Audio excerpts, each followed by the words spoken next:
Hello दोस्तों, चलिए आज हम वापस करंट अफेयर्स में, डेली करंट अफेयर्स में 1 नवंबर के जो है करंट अफेयर्स उनके ऊपर निगाह डालते हैं। देखिए, जो सबसे पहले है आपके पास में टीकाकरण। कोरोना से बचाव के लिए जो टीकाकरण किया जा रहा है उसको बढ़ावा देने के लिए हर घर दस्तक अभियान किस देश द्वारा शुरू किया जा रहा है? तो यह है भारत। कोरोना से बचाव के लिए टीकाकरण के लिए हर घर दस्तक ये अभियान चालू किया गया है। कौन से देश के द्वारा? भारत के द्वारा। ट्राइगोनोपटेरस कोरोना किस प्रजाति का है, जो अभी हाल ही में बहुत ज्यादा चर्चा में रहा है? ये ट्राइगोनोपटेरस कोरोना, तो ये किस प्रजाति का है? वैज्ञानिकों ने इसे भ्रंग प्रजाति का घोषित किया है। केरल में स्थित मुल्ला पेरियार बांध किस राज्य के नियंत्रण में है? तो ये है तमिलनाडु। और इसके कारण से दोनों ही राज्यों के बीच में काफी जो कहते हैं एक दूसरे से झड़प, हस्तक्षेप, मतलब इस तरह का माहौल भी बना। प्रसिद्ध वायलिन वादक प्रभाकर जुग का निधन हुआ है अक्टूबर 2021 में। पी वल्साना को जो पुरस्कार मिला है एजू थाचन पुरस्कार मिला है इनको, जो केरल का सर्वोच्च साहित्यिक पुरस्कार है। एजू थाचन पुरस्कार है जो केरल का सर्वोच्च साहित्यिक पुरस्कार है, वो मिला है पी वल्साना को। पी वल्साना वास्तव में है मलयालम उपन्यासकार है और लघु कथाकार है। इस राशि में जो है एजू थाचन पुरस्कार, इस पुरस्कार के अंतर्गत 5 लाख नगद का पुरस्कार दिया जाता है और एक प्रशस्ति पत्र प्रदान किया जाता है। तो ये हो गया। अब देखिए आगे है आपके पास में अरुण चावला को FICCI के महानिदेशक के पद के ऊपर नियुक्त किया गया है।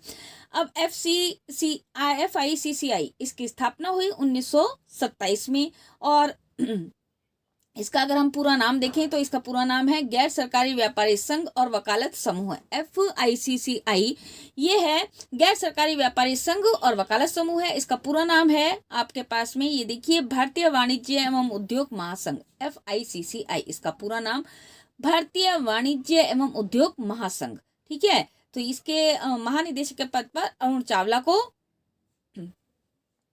नियुक्ति दी गई है। अब देखिए 1 नवंबर को कौन कौन से राज्यों का स्थापना दिवस मनाया जाता है? तो इसमें आता है आपके पास में मध्य प्रदेश, कर्नाटक, हरियाणा, छत्तीसगढ़ भी है।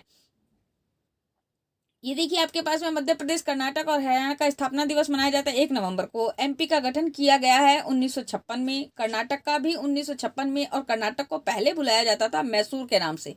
कर्नाटक का पहले नाम था मैसूर, जो बदल करके 1956 में कर दिया गया कर्नाटक। ठीक है, ये बात ध्यान रखिएगा। 1956 में कर्नाटक का गठन हुआ। MP का भी, यानी कि मध्य प्रदेश का भी गठन 1956 में ही हुआ। लेकिन जब 1956 को से पहले कर्नाटक को मैसूर बुलाया जाता था और 1956 के बाद में उसका नाम बदल करके कर्नाटक कर दिया गया। हरियाणा का गठन हुआ 1 नवंबर 1966 को। पंजाब से अलग, पहले पंजाब का ही भाग था और उसको पंजाब से अलग कर दिया गया हरियाणा को 1966 में। तो ये हो गए आपके पास में 1 नवंबर को मध्य प्रदेश, कर्नाटक और हरियाणा का स्थापना दिवस मनाया जाता है। केरल और छत्तीसगढ़ का भी स्थापना दिवस दोस्तों मनाया जाता है 1 नवंबर को ही। 1 नवंबर को ही केरल और छत्तीसगढ़, इन दोनों राज्यों का भी स्थापना दिवस मनाया जाता है। केरल में इसको बोलते हैं पृथ्वी दिवस। केरल इसे पृथ्वी दिवस के रूप में मनाते हैं, मतलब इसका नाम दिया गया है पृथ्वी दिवस। और 1 नवंबर 1956 को केरल की स्थापना की गई थी। 1 नवंबर 1956 को, ध्यान रखिएगा, सन डेट तो ध्यान रह जाएगी आपके पास में। 1 नवंबर छत्तीसगढ़ की है 2000, छत्तीसगढ़ को 2000 में बनाया गया छत्तीसगढ़ राज्य को। और छत्तीसगढ़ को जब स्थापना दिवस मनाया जाता है वो उसका नाम दिया गया है छत्तीसगढ़ राज्योत्सव। ठीक है, तो ये हो गया आपके पास में। 1 नवंबर को दोस्तों वर्ल्ड वैगन डे भी मनाया जाता है 1 नवंबर को। ठीक है, 1 नवंबर को वर्ल्ड वैगन डे भी मनाया जाता है, जो कि रहता है शाकाहार को अपनाने के रिवाज का जश्न। शाकाहार को, जिसमें डेयरी और मांसाहारी के जो है ना, डेयरी और दुग्ध उत्पादकों को इसमें शामिल नहीं किया जाता है। डेयरी और दुग्ध उत्पादों को भी इसमें शामिल नहीं किया जाता है।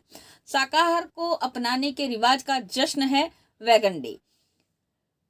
आगे देखते हैं हम। जस्टिस रामलिंगन सुधाकर बने NCLI के अध्यक्ष। नियुक्ति हुई है इनकी 5 वर्ष के लिए। NCLI के जो अध्यक्ष बने हैं वो बने हैं जस्टिस रामलिंगम सुधाकर। ठीक है, तो ये इनकी नियुक्ति हुई है 5 वर्ष के लिए। NCLI का पूरा नाम है आपके पास में नेशनल कंपनी लॉ